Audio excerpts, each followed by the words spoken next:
Hello everyone, welcome to our webinar on P6-Loader and how you can make P6 usage easier and faster.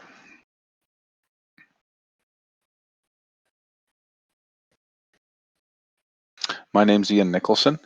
I'm with Emerald Associates. I've been working around the world for many years.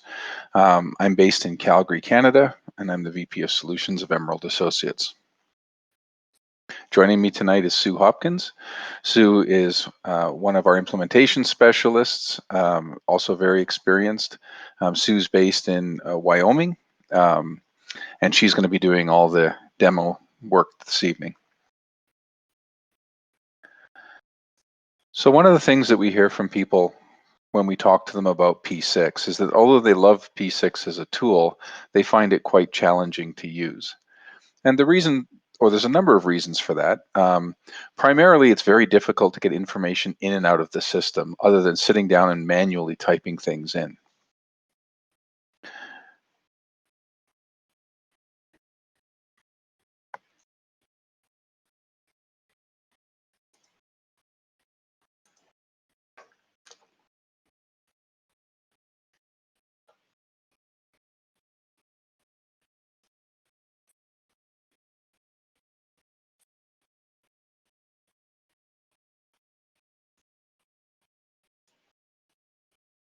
Sorry, my slide deck is stuck here, so I'm just going to move the PowerPoint over and run from there. So the first thing that people tell us is very difficult when they're working with P6 is administering the system. Now, you'd think that administering a system like P6 wouldn't be that difficult, but some of our clients have hundreds of users and many, many different databases that they have to administer. And some of our clients even set up a new P6 database for every client. So they need the ability to spin up databases very quickly, create users, create standard layouts, create standard security profiles, things like that. And there really isn't an easy way to do that in P6. The other thing is they have trouble with developing consistent portfolios for their projects. So things like creating standard set of codes or standard set of user-defined fields can be quite tedious within the system. Also, if you do decide to introduce a new field for reporting to make some consistency, you often have to go and backfill your old projects with those values.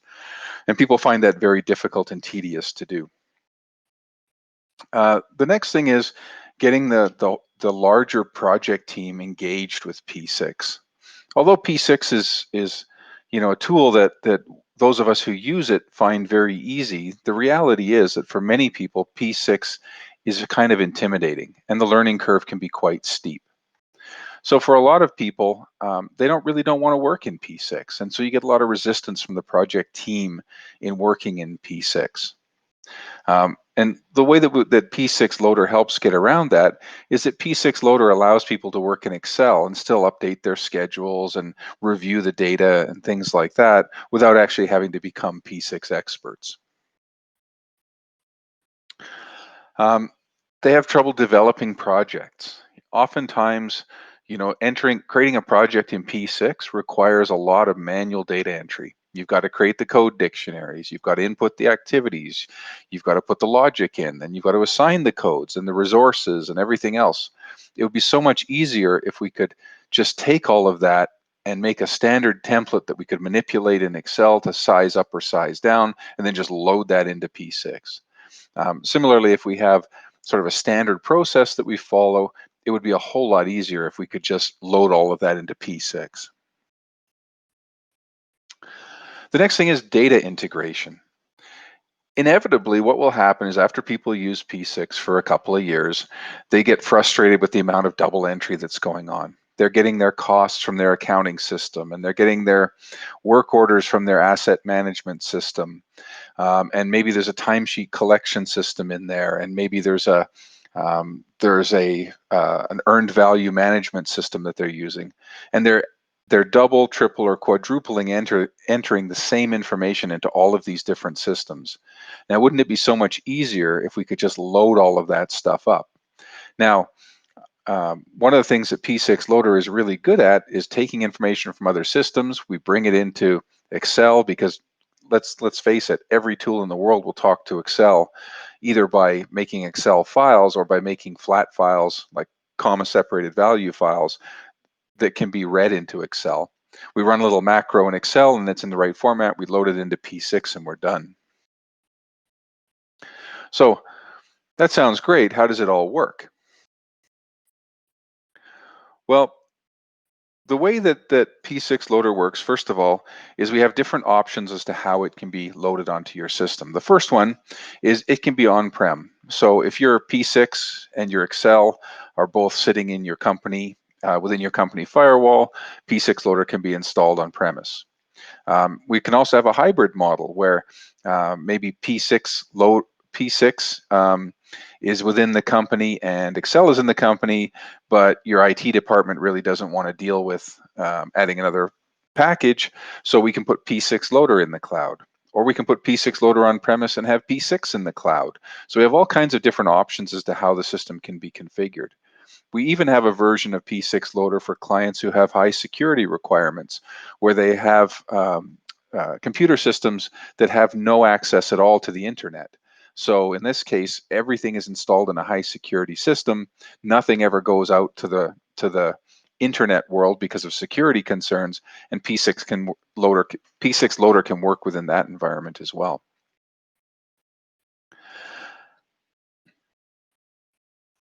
Now, technologically, there's a number of different ways that you can get information in and out of P6. The thing is, each of them has pros and cons. Now, there's some issues that people always have when they're trying to get information in and out of P6. The first one is that they want to be able to load global data.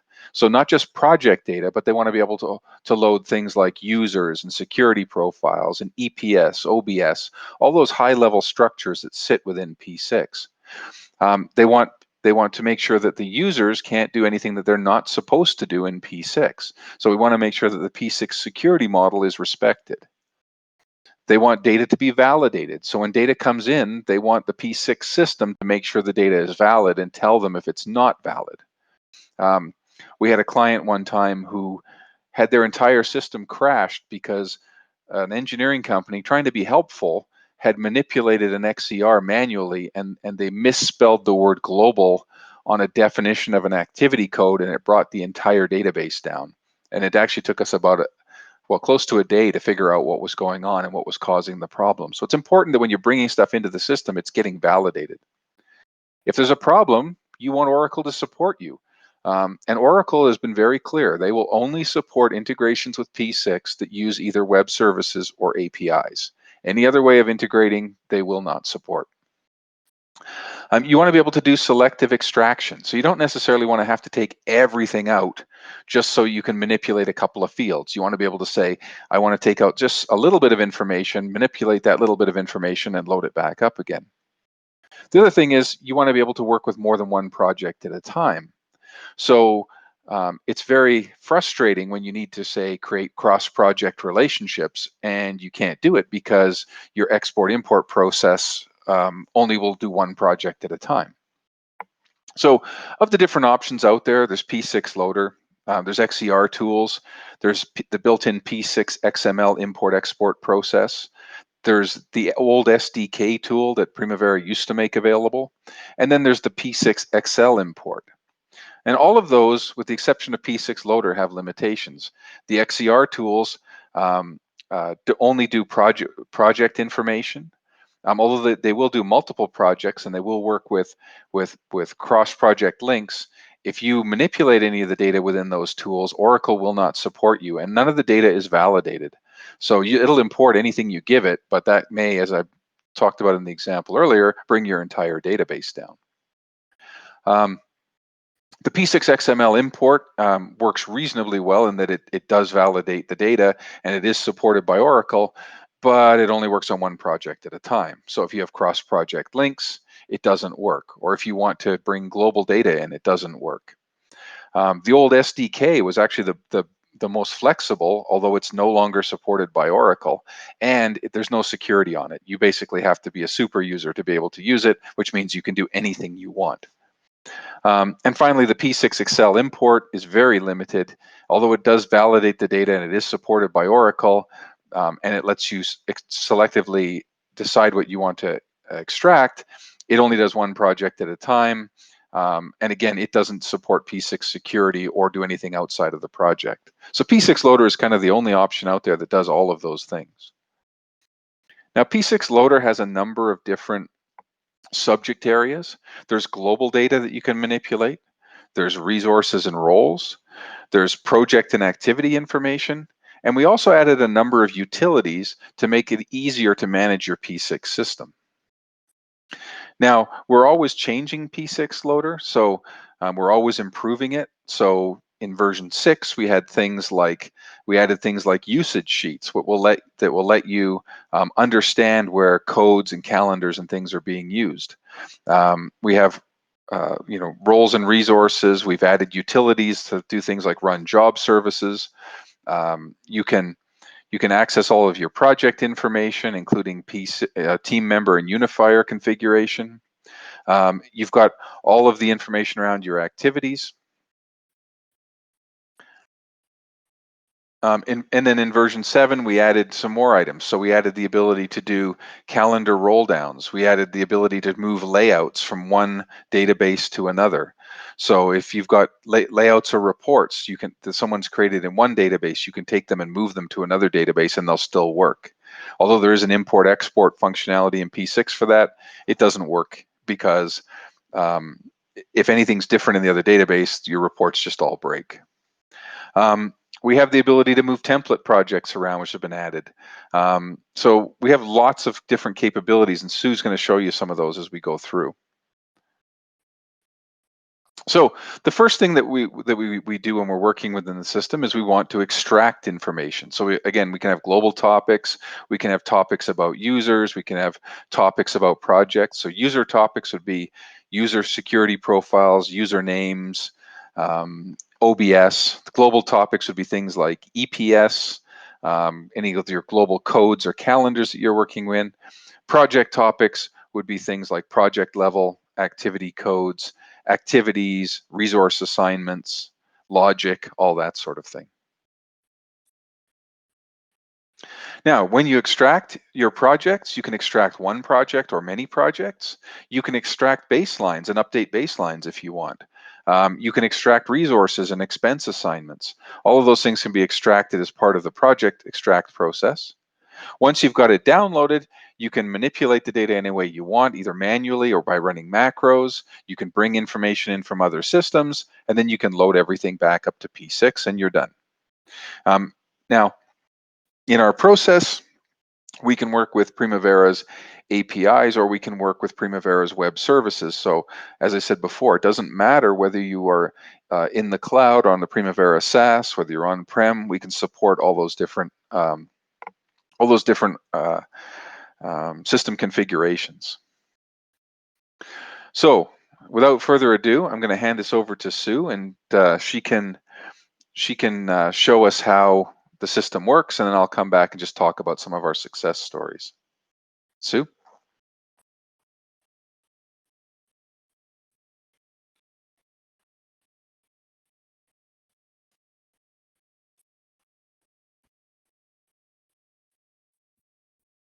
Okay, so I'm going to share my screen and we're going to take a look at some of the topics that Ian just talked about in real time, so to speak. So he spoke about on the administration side that a lot of companies make or spin up databases on a regular basis for separate clients. So one of the things that is really nice is that if you have, standard OBS structures and EPS structures, uh, or even user interface or users and those global and project or not global, yes, global and project security profiles, you can actually take those from another system and use them to build the system that or the database that you are spinning up. So I have this empty database here, that I'm going to use information from another database to build up my OBS structure as well as my EPS structure for this particular brand new database that I'm spinning up. Now, I'm going to use another database um, here, my demo database, to actually pull this information out for the EPS and the OBS. And then I'm going to manipulate it and edit it the way I need to, and then load it into my new one. So it makes it very easy. So let's just take a look at P6-Loader. This is the sign-in screen, and just like Primavera itself, you can also have this pointed at several different databases. So I'm going to choose the proper database, and I already put in my login information here. And what I'm going to do first is I'm going to extract the EPS and the OBS information. So I'm going to go out and into this extraction button, and that's going to open a window for me that has all the available modules that are out there in P6-Loader for you to work with.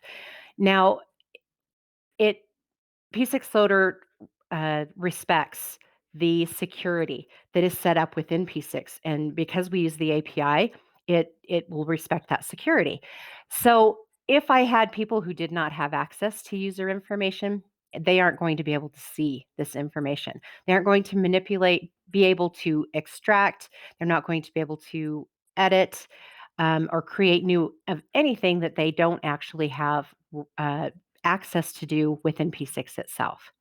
So you can see I've got user information, global information, roles and resources. We've even got risk information and usage sheets, which these are some of the utilities that Ian talked about that we make available.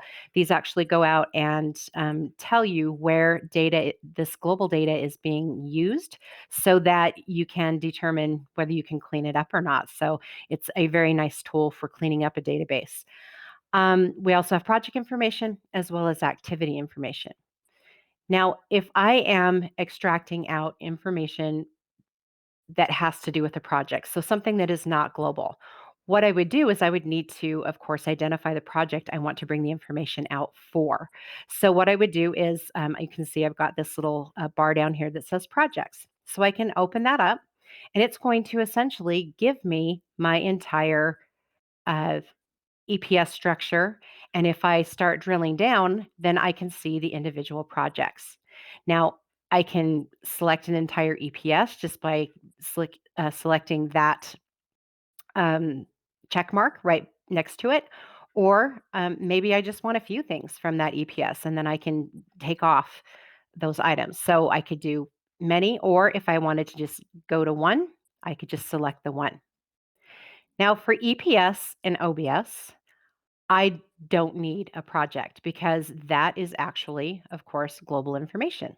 So I'm going to go back up to the modules here, and I'm going to select OBS and EPS from this particular database. And then I submit that for P6-Loader to go out and actually extract that information for me. Once it's done, I simply download it, and it will open up for me in Excel. So what I can do here with Excel is now start working with the data that I just pulled out. Um, a few things that I just want to visit as I'm here on this sheet. Number one is that I will have a sheet. You can see I have an OBS sheet as well as an EPS sheet down at the bottom here. And I will get a sheet for each module that I select. So for the OBS module, I have some information that is being told to me by these colors that are showing up in my column headers. Now, if I have a red background on a column header, this indicates to me that this is a piece of information that P6-Loader needs in order to work with the OBS structure. If I were needing to remap that or rename that EPS or that OBS, I could actually use this red font here, and that's going to allow me to remap what is in that OBS name there. Now, anything that's blue or gray is optional. I don't need to have it. Gray, for one, is just informational. So it's giving me some information about, when this particular element has been created and by whom and when it was last updated. So on every sheet, if I am going to load something back in, and I just really don't want to have this in the way as I'm working with my data, I can simply delete it. Now, the same thing can happen with my blue pieces of data. What these are pieces of data that I can either populate or not populate, depending on what my needs are for this particular module. I'm just going to pop over into EPS here. And I'm just going to make these a little bigger. So you can see on EPS, I need several different, I need several pieces of information before P6-Loader can actually work with the EPS module. I need my ID, I need my name, and I need my OBS ID. So I have to have those. All these others, if I didn't need them, I could simply remove them. Now I want to edit this particular file and load it into my new database. So that you don't have to see me, watch me do all that, what I'm going to do is actually pop on over into a sheet or a notebook or a workbook that I've already manipulated. So you can see first off that I have a column here called cleanup. Well, remember our OBS only had one required. I can actually add columns to help me with my data within Excel. And as long as it's not named the same thing as what P6-Loader would recognize, it will actually be skipped by P6-Loader. So I can leave this in here when I load this file. So what I've done is essentially use this cleanup and made everything uppercase for it. Now, as I was looking, I also found that I wanted a training and sandbox area in my new database, but I didn't have that in the one that I pulled. So I'm going to simply add those rows onto this OBS structure, and it's going to load for me, as well as I've added them into my EPS structure. Now, I've only cleaned up part of my EPS structure, but I really want to get going on this particular database. And so what I can do is I can leave a blank line at the end of the data that I am not going to load and still keep that other data in my sheet. All I have to do is put a blank line at the end of what I want loaded, and P6-Loader is going to ignore what is below that blank line. So some kind of handy things to be able to do uh, with the data that you've extracted out and to preserve it if you need to. So I'm simply going to use P6-Loader to upload this now. Now I need to make sure that I'm in the proper database. So I'm going to log out and I'm going to select my clean database. And I'm actually going to log in because I am an administrator at this point, and that's all I have set up. So then I'm going to browse to where the file location is. So let me just get up here and find where I need to go into my demo files. Now that's the file I just showed you, that admin EPS OBS new. So I'm going to open that, and then I'm going to tell P6-Loader to upload that file into this new database. Once it's done, I can go in and refresh my data in P6, and then I can actually open up all the areas and see what has been added, as well as you can see as my responsible manager is here. And so my OBS structure was also created. So very easy to be able to spin up a database within minutes, essentially, depending on how much cleanup you would need to do. Now, another thing that we have is I want to show you our one of our utilities that we have, and that is a activity roll down utility. So I have a project open here, and I can see that I've got a mess, essentially. I've got a phase code that's at my global level that I really doesn't belong at my global level. So I want to roll that down. Now in P6, you can roll codes up, but you don't have the ability to actually roll them down. You can't demote them. So I also have found that I have an equipment code that actually resides in on two different levels. It's a global and an EPS, and but these need to be combined. They're actually the same code. So I can combine codes also with this roll down. I've got some specifications that actually are at the global level and are duplicated that I need to actually just have at my project level. They're not important to anything else, any other project in my EPS, as well as my work order is not important to that EP or to any other project. So I'm going to use our project roll or our activity code roll down sheet, and it looks like this. So you can see I've got my phase code that was a global code, and I'm going to roll it down to my EPS level. I'm actually going to give it a new name so that it's easy for us to track when I refresh my data. And I've also got my global and my EPS equipment codes. I'm going to put them both at the EPS level. And again, I'm going to rename them so that they can combine.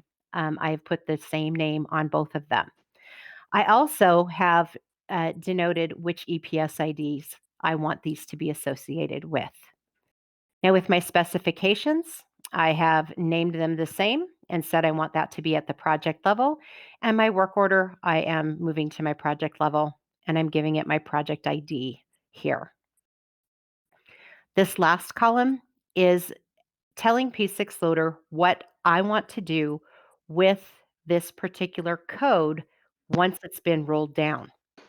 So false, of course, is going to keep it where it was. So not only is it going to roll it down, but it's also going to keep that code at the global level, in this case for the phase. But for my, and so I'm going to keep all of those at the level that they were, and then just roll down what I need to for the project that I'm working on. But for my work order, I'm actually going to delete that one. I'm going to remove it from my global level and just put it at my project level. So I'm ready to load this up. So I'm going to go into my P6-Loader. And again, I want to make sure I'm in my proper database. So I'm going to go to my demo database again and log in. And then I'm going to go choose that file. And that's this one right here. And upload it. So as it's uploading, P6-Loader will kind of give you kind of a play-by-play in that running area. These are all running very quickly. Sometimes if you have a lot of data, it may take several minutes to run, but it'll actually tell you where it's at and let you know that it's still running. So I'm going to go back into P6 here, and I'm going to refresh my data and see what happened with that roll down. So, well, must have worked because all of those ones are gone. So let's go in and let's select some other columns. So in my EPS codes, I have my equipment that I'm going to bring over. Let me just move that down one. And I have my phase to bring over. Those were both at my EPS level. I also have my project level where here I have my specs, and there's that work order that I deleted actually at my global level. So it was completely gone. Then I can say, okay, and I can see that my phase is there. In my equipment as well as my specs, I've got those lists now pushed down to the same level. And then, of course, here's my work order that has been also pushed down to my project level. So we have also a calendar roll down that will do something similar to this, except for with calendars. Really helps you in keeping up with the data and keeping it consistent in your project or in your system in general. So the next thing I want to do is I need to create a new project. So I've got this new project, and all it is right now is just the project, and it's an empty shell. It has no WBS. It has no activities, nothing associated with it. So I'm just going to go ahead and open a different layout so we can see as we load the when we load the project in how everything is populated. So what I have already again is a fairly large file that has all of the information to create this particular project. So I've got a lot of pieces and parts for this project. I've got my WBS that I'm working with in this particular tab. It is uh, I've gotten it either from my team members or whatever, and I am starting to build out my WBS. So I can see that I've got my top levels, which are milestones, project controls, mining extraction, and upgrader. But then I need to make some children for mining, extraction, and upgrader. So I am able to put what parent that particular um, WBS is going to reside under. So that's going to help me uh, get that built up and ready to go. Now, I found that with this particular project that I need a new project activity code. Excuse me, project code. So I am going to create a new project code called discipline. This is an activity code. It is at the project scope level. And then I'm going to populate it. I also need, to populate those other new ones that I have here. So I've got my discipline that's being populated, as well as my area, as well as my work package.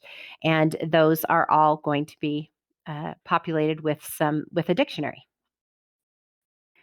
Then I'm able to, made that a little too big, to start building out my activities for this project. So I can see that I've got my project and things like that are, my IDs, my WBS that it belongs to.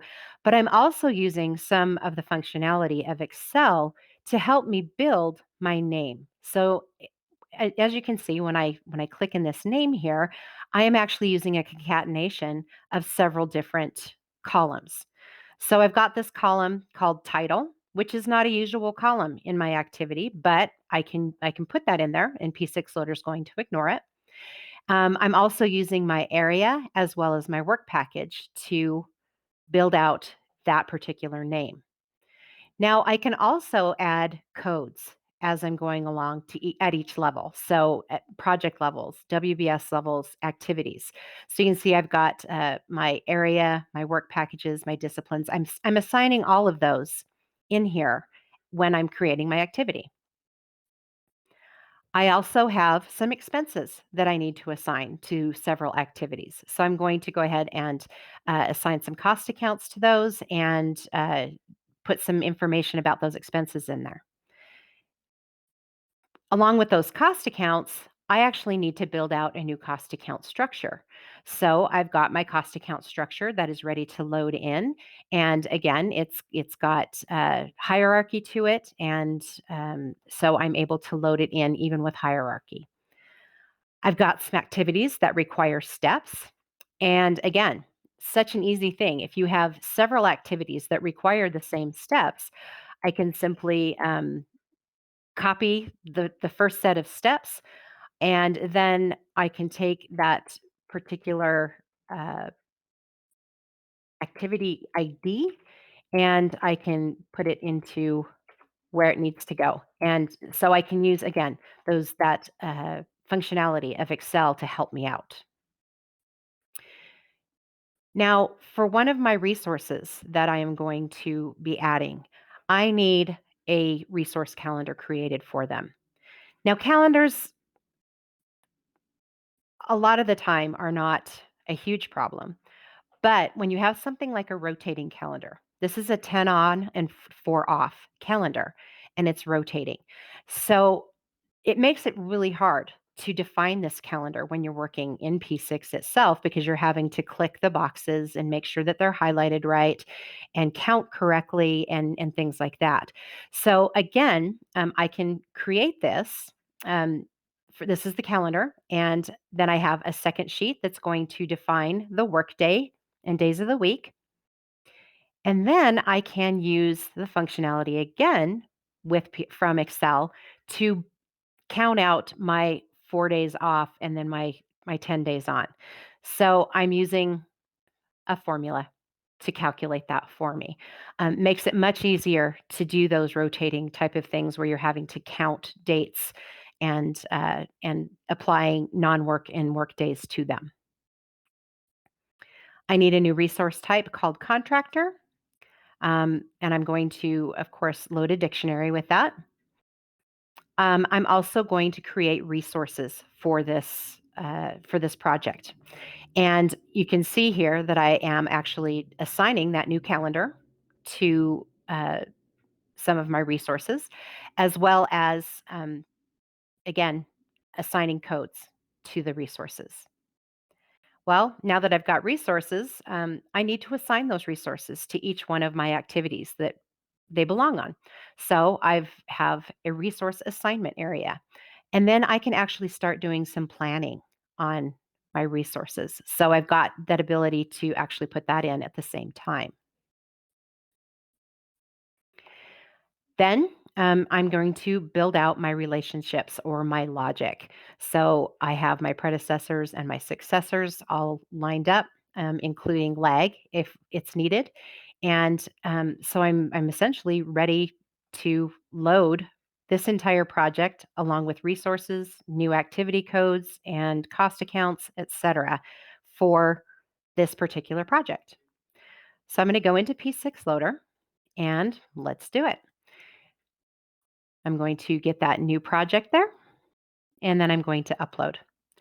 Now, you don't have to build out a project all in one fell swoop like this. You can certainly use pieces and parts at a time. So if I know what my WBS structure is and it's coming out, and then I want to, copy in the activities that belong and things like that, I could certainly do that in different loads. I don't have to do them all at one time. So we are complete. I'm going to go back into P6 and do a refresh. And now I have everything I need that was put in by P6-Loader for my project. So you can see I've got my calendars, I've got my resources, I've got roles, I've got some cost accounts that are assigned here, and I've also started to do some budgeting on my project itself. If I go into a activity with the steps, I've also got my steps loaded and ready to go. So as you're working with projects, if you had some sort of template or you were getting information from your team members that was shared on Excel or maybe from another system from Excel, we could actually have a macro that runs on that information and actually puts it into the format that P6-Loader needs it. And it would be very easy to just simply then turn around and load that information into P6. Now, another thing we can do with P6-Loader is we can work with baselines.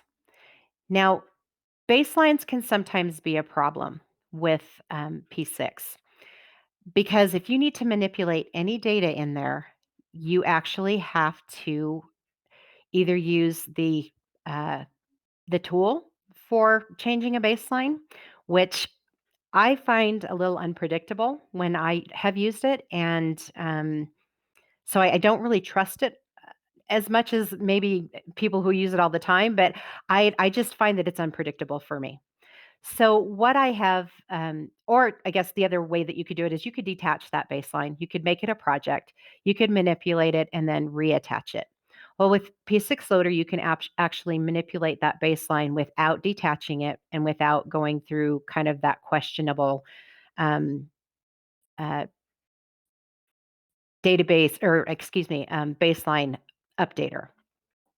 So I've got a project here, and I've got my baseline that is involved with it, that is displayed, as well as my project, of course, itself. So what I need to do is I have some found work that I need to add into this particular project.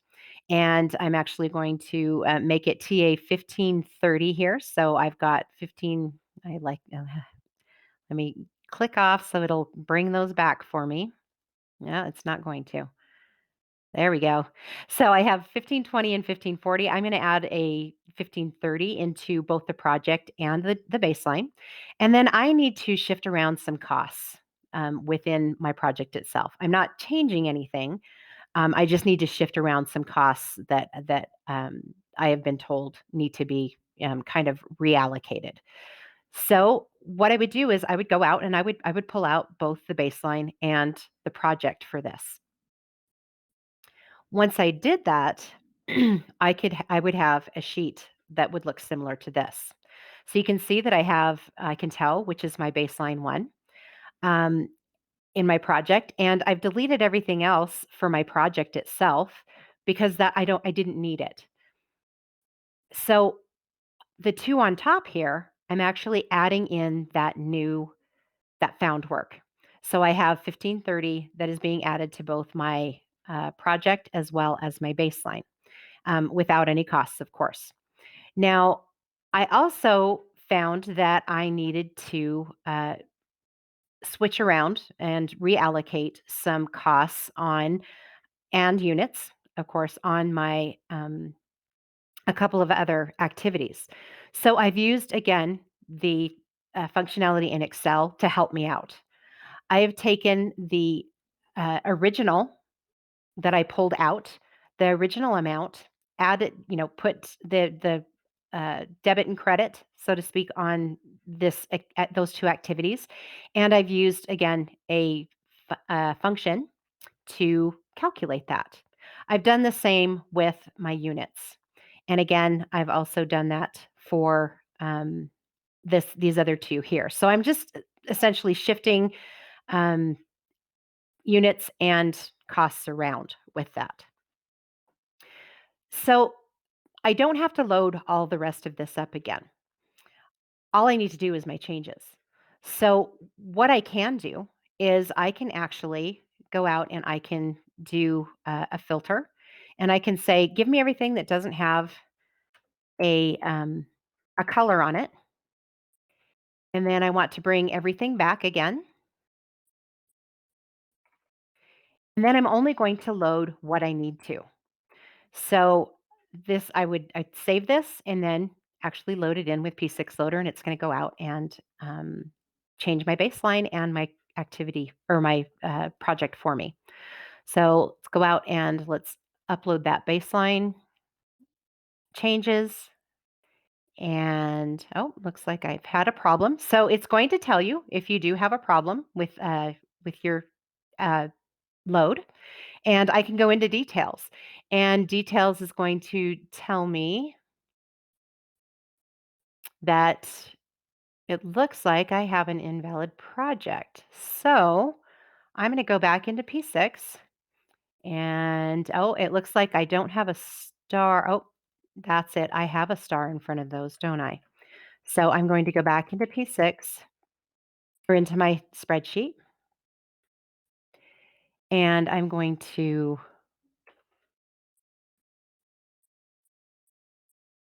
change that, but it did not have a star. So let me try that one more time.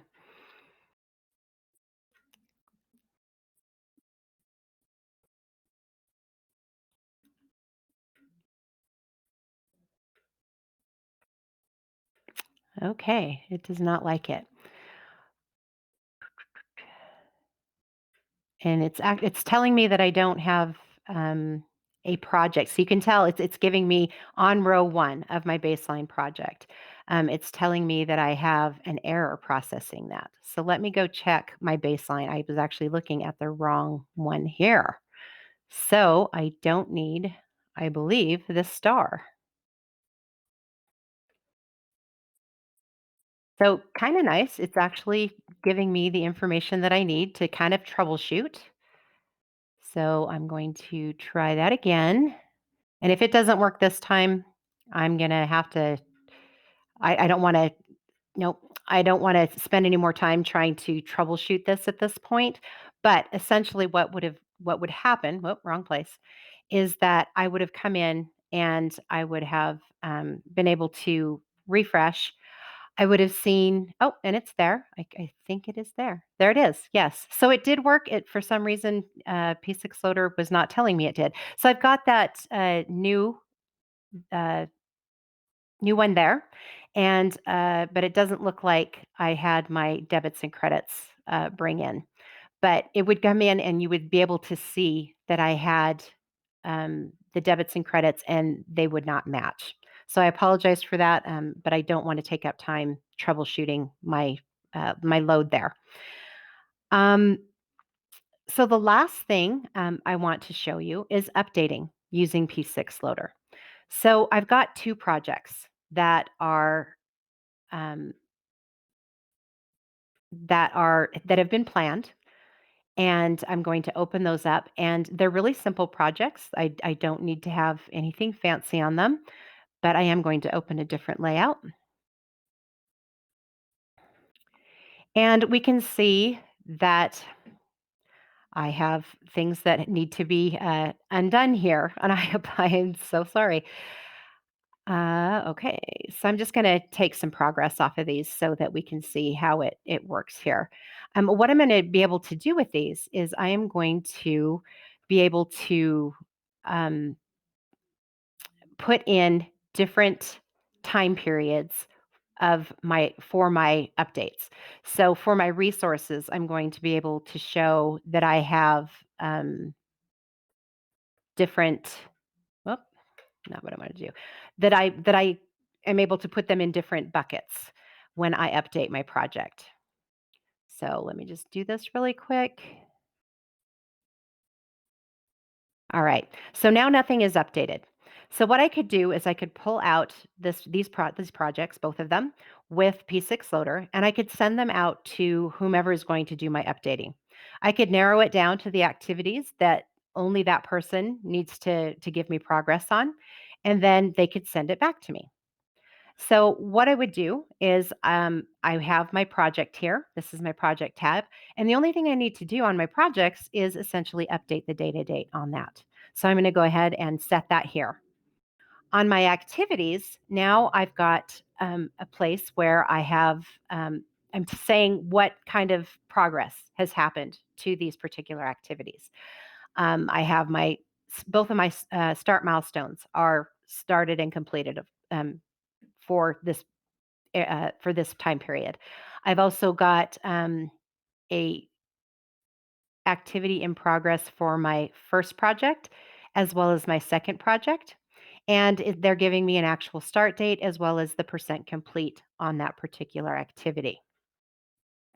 Now, another thing I can do is I can actually put these actuals, and I'm going to use units in this case, I'm going to put those actual units into time period buckets. So I had some units for May and I have some units for June. So I can split those and I can actually load it in this respect. So you can do some bucket loads here on your updates.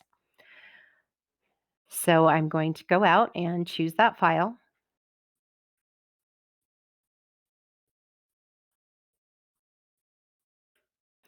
And it is completed successfully. Thank goodness.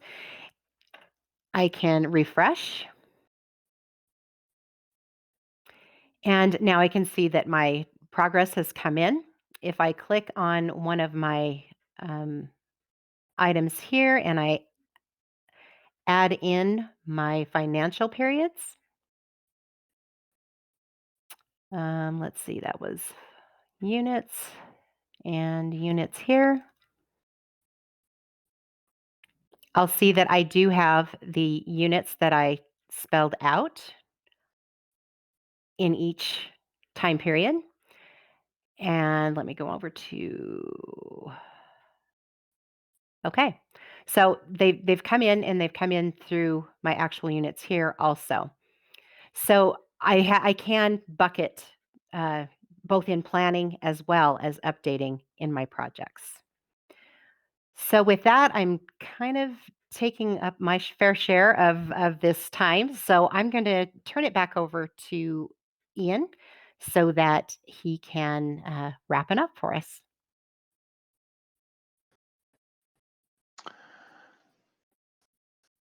Thanks, Sue. I'm just waiting for the control to come back. Okay.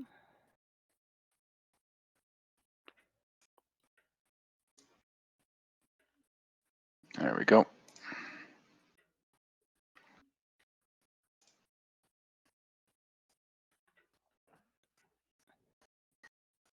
Okay, so just a few things as we wrap it up. The first one is that we get some great feedback from our customers about using P6-Loader. Some of our clients think it's a must-have tool. Other ones say they wish they'd bought it years ago. And it's great to hear that kind of feedback from our customers. A few case studies. We've got a number of clients all over the world who use this tool. And we're adding all the time to that list. A lot of our users come back and add additional licenses, or they recommend us to other people. We get a lot of new customers through word of mouth. And we can help you get it implemented as well. So Emerald Associates, we have tools such as P6-Loader or our other systems that we have, our other tools. We have services to implement P6 and all of the Oracle Primavera tools. We also do Oracle certified training. We do e-learning. We have user groups, and we do things like that as well. We've been a Primavera solution provider since 1995. We've been a Platinum Oracle partner since 2009. So we've been around. We have a team in Canada, a team in the US. We have a team in the Philippines, in Australia, and a team in Brazil. So we're all over the place. So we're very passionate about what we do. We have a number of add-ons, as I mentioned before. We have a number of integrations. So we have a lot of experience working with our customers.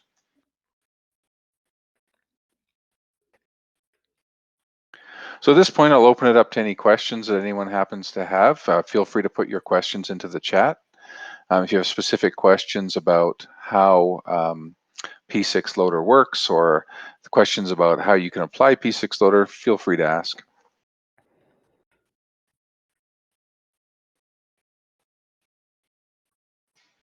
And you can put those questions right in the chat that's located on the left-hand side of your window there.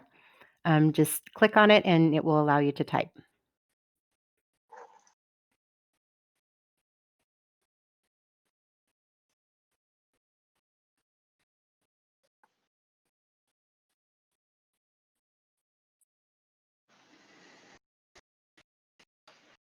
Okay, well, Sue, you must have done a great job explaining it because there aren't too many questions coming in.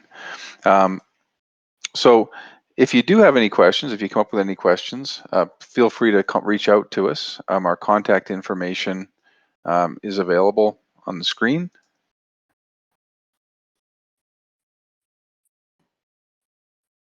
And again, my slides aren't moving ahead. But I think when you signed up for the webinar, we had the email addresses. So again, feel free to reach out to us with any questions you have about P6-Loader. Or if you have a specific use case that you'd like to discuss with us for how P6-Loader can make your job easier, again, feel free to reach out to us and we'll get your questions answered. And if there aren't any other questions, we can wrap it up at this point. So we'll wait another minute for any other questions that we might have.